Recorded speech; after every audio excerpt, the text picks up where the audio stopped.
Hello and welcome to this next step in our training program. Today we'll look at designing convincing visual materials. So, what are convincing visual materials exactly? That's a good question. They are a visual aid for everyone, for both the audience and speaker. They are a written reminder of key messages, because it's easier for the audience to remember them when they are both spoken aloud and written down. They are also a public speaking time management tool. They help you say everything you need to say in a limited time. In this tutorial, you learn simple, practical tips for designing convincing visual materials, meaning designed to support the speaker, and you are the speaker, designed to benefit your audience. First of all, let's take a look at some visual materials that are anything but convincing. They illustrate two of the most frequent problems. Problem number 1 occurs when you put everything you want to say in your materials. All the details, all the steps of your action plan, all the studies and interviews conducted to achieve your goal.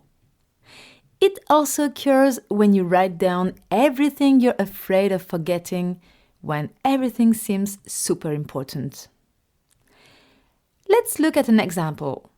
This slide has been sourced from the pharmaceuticals industry. I don't know about you, but at first glance, I think, wow, that's a lot of information. The only thing I see easily is the title, Results of Survey. And naturally, I start reading the text to find out more. This is a counterexample. Visual materials are not a prompt for the speaker, because that's risky. Your audience will be tempted to read the slide, just as I was, and the speaker too.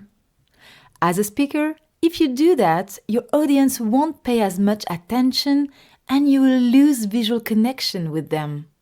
Problem number 2 occurs when you fall into the trap of recycling working documents originally intended to be read.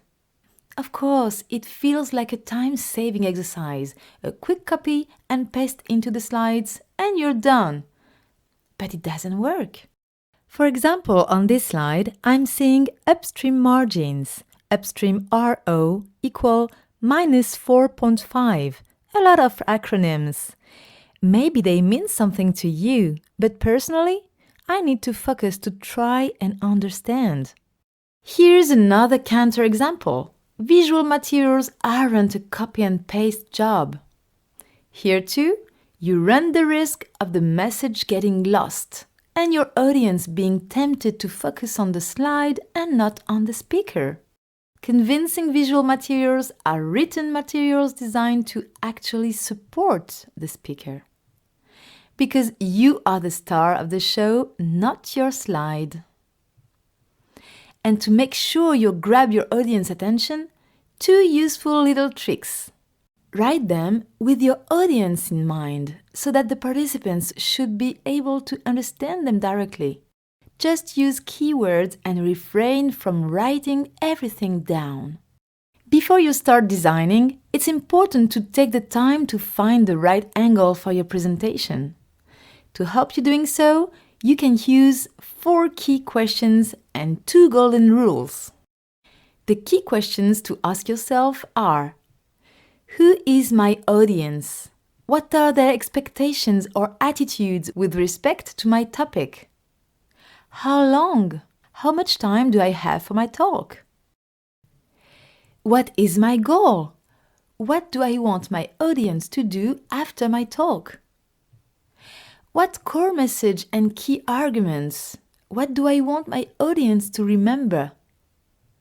Once you have the answers to these questions, you have everything you need to structure your visual materials. To do so, keep in mind the way you will actually use your materials during the talk. There are 2 golden rules for that. Everything you write down needs to be mentioned orally and in the same language. don't use French materials for talking English, for example. Anything you add orally serves to bolster what's written down. The added value you bring as a speaker is your ability to make full sentences using the slide's keywords, filling in the gaps with anecdotes, experiences, and additional information. Now, to help you design your slides, here are structuring elements in terms of content, form, time. Content elements will help you put your core message and key arguments on your slides. One slide equals one idea, not 10. If you have 10 ideas, you need 10 slides. Use a title that sums up the idea or grabs attention. For example, a benefit to the audience, a perspective, your goal if possible. Avoid wishy-washy titles like context, history, or results. These are too generic. Choose 2 or 3 arguments that illustrate, expand, or prove your point is valid. Use bullet points, photos, diagrams, and graphs. 2 or 3 arguments no more. Keep the others nice and warm in your toolbox and get them out to feed into debate later on if needed. Once you have the backbone for your visual materials, you need to start thinking about form. Use short turns of phrase that sound natural. Use a graphic charter and diagrams that are easy to read at a glance. Check font size is larger than 20, including for keys and captions on diagrams and graphs. If you have time, you can even add a few animated effects. Go easy on this though. Use them if you really need them to highlight a point. And finally, some time-based elements to make sure your slides align with the time you have to speak. Sense of time varies from one speaker to the next. Tweak your own ratios. They depend on your experience and personality. As far as we are concerned, we use the following ratios. No more than 2 to 4 slides for every 4 minutes of speech. And we allow for 1 to 2 hours of prep work for a 5-minute talk. Now let's look at how to apply these elements with an example. That's Thomas. He was an IT project manager when we worked with him as part of a training program. His name and photo are fictional, but the rest is completely real. His task was to roll out a new IT tool called Exadata. To do so, he needed to present this tool to all the managers involved. Let's take a look at his opening slide. What do you think? Personally, at first glance, I see quality photos that illustrate the total group's activities and a generic title, Decision-Making Solutions. Let's examine the content of this slide. One slide, one ID. Check.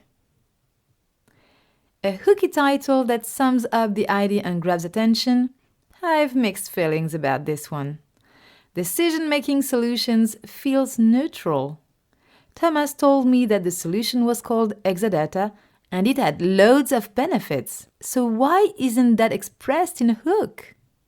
2 to 3 arguments supporting the idea. I don't see any here. On an intro slide, as an argument, you could have a photo. But just as with the title, Thomas chose a neutral photo. This slide definitely doesn't show off the project in the best light.